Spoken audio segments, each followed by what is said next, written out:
totally backing Anthony Joshua, and I've always said Anthony Joshua hasn't got a chance in hell with Tyson Fury. Tyson struggled with the strength of Ngannou. I want to fight every man and every dog. Hi, I'm Dan Hewitt at Boxing TV, here with just an absolute legend. We wrote a story just the other day on Conah and us meeting each other all them years ago. It feels like forever ago, it does. First of all, what a fantastic part of your career. How are you feeling? Obviously, this huge win, you know, the WBA International, which is an incredible achievement from... Because part of your career, you might have looked at that and think, is he going to go there? I know you believed in yourself, and Richie did, but... Maybe people looked at your record and thought, is he going to reach them heights? How are you feeling? Maybe I wouldn't have got the opportunities if I didn't have them sort of, the little iffy sort of wins, losses. Like one of them. But I'm feeling great, mate. It's I'm on a roll now, and I'm enjoying the role. So I'm looking forward to seeing what's next. I've had a good couple of wins, but they're behind me now, and I'm looking forward to seeing what's ahead of me. It's just enjoying the process, man, and I'm enjoying the big shows. I'm embracing it all, and I'm relishing it all. I'm just loving it. It's wicked. I mean, what's next for you though? Because if you look at that list, number 6 in the world, obviously you look to the top and you've got someone like Terence Crawford. I mean, how does that make you feel when you see that? You must think, wow, what's going on? Yeah. Like I said on that little chat we had before, it only makes me want to push further. I mean, look, I've got to number 6 in the world. I mean, people wouldn't have said that. 5, 6. I started boxing when I was 18. You told me when I was 18 when I first started boxing, you'll be back number 6 in the world in 10 years' time, and you'll be pushing for world honours.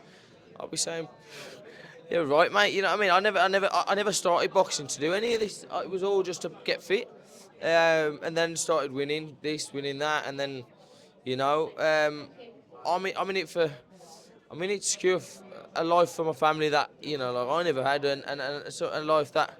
I want to enjoy, you know what I mean? So I'm just putting in the hours now, and I'm just enjoying it. When you look on let's say the domestic scene, do you feel there's some great fights to be had there, but do you feel that you're past that now? Or do you think that might be something that you'd rewind and maybe go for the British and that kind of thing? No, mate, no. There's some absolutely brilliant fights domestically. And I wouldn't put myself in front of any man's got a chance in beating any man, and that's the bottom line. Yes, I would like to push on to bigger and better fights, but the British is something I want. The British is something that I've said to myself from the start. So as soon as I started pro boxing, I said I won't retire until I get the British. Obviously, there's other belts out there that we can get or whatever, but the British is always something that I want. So yeah, I mean, look, UK and has got one of the biggest boxing scenes in the world, if not, after America. Where else does it like us? We've got some amazing kids out here. So I want to fight every man and every dog. You know what I mean? That's the way I am. You know me. I'm happy to fight anyone. So. I'm just looking to see where the road takes me, and but yeah, I'm happy to roll the dice with anyone.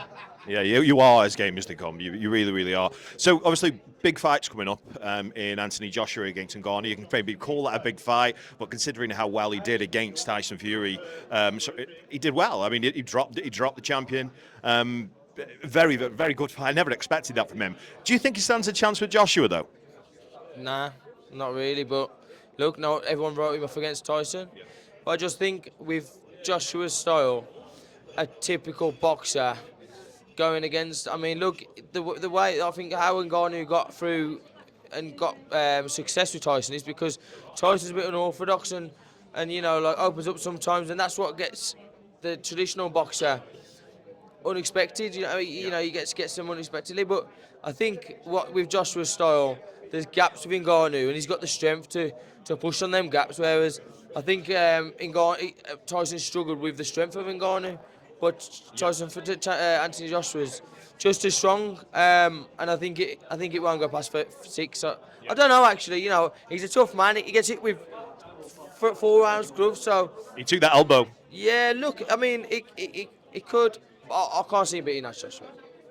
I can't, but people's minds are changing though on Fury against Joshua. So I think a lot of the time in the past, people have completely just written off Joshua. You've got no chance against Fury. I don't know if you felt the same. But considering I don't think he's on the decline. But he showed clinches in his armour, and that's the thing. Yeah. I'm totally I'm totally backing Anthony Joshua, and I've always said Anthony Joshua hasn't got a chance in hell with Tyson Fury. But after seeing that, and I think a lot of them, like them fights with Wilder and things like that, might have took a bit out of him. And They were grueling fights. I feel like Joshua's coming into his second win now and getting and becoming and not giving a shit about what people think.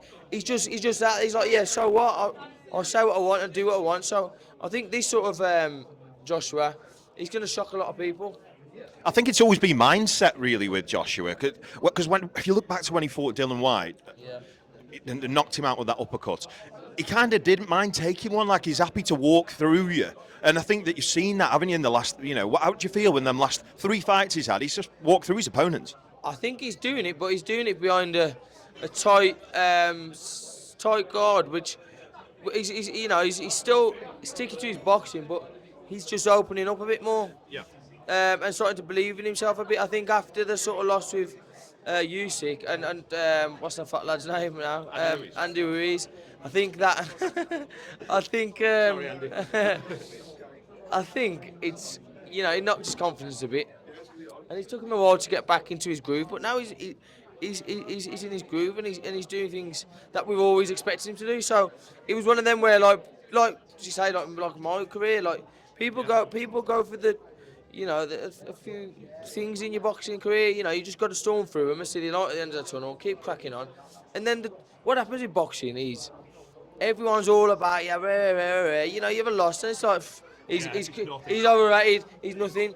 So you've got to storm through that, and you've got to show people, look, like you just got to keep grafting, and look, it'll always be that way in boxing, which is sad really, but it's just boxing for you. I think the British are the worst for it, and it's not just boxing; it's sport in general. Look what happened.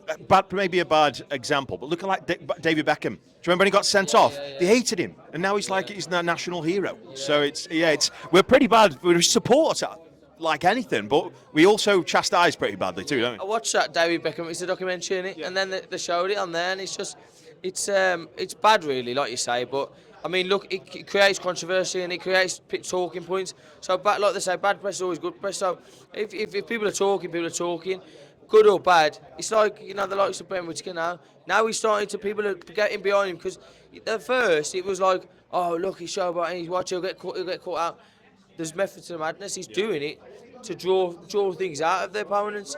He's enjoying himself. When you enjoy yourself in the ring, that's when you get wins, like good wins, and things come off. So look, I mean, it is what it is, and that's boxing for you. And it's a one-man game, so you always take it on. You got to take it on your shoulders, ain't you? And it is what it is. Well, listen, I wish you all the best in your career. I followed it all the way through, and mate, thanks for speaking to me, mate. Appreciate it. Man, nice one. Thanks for watching.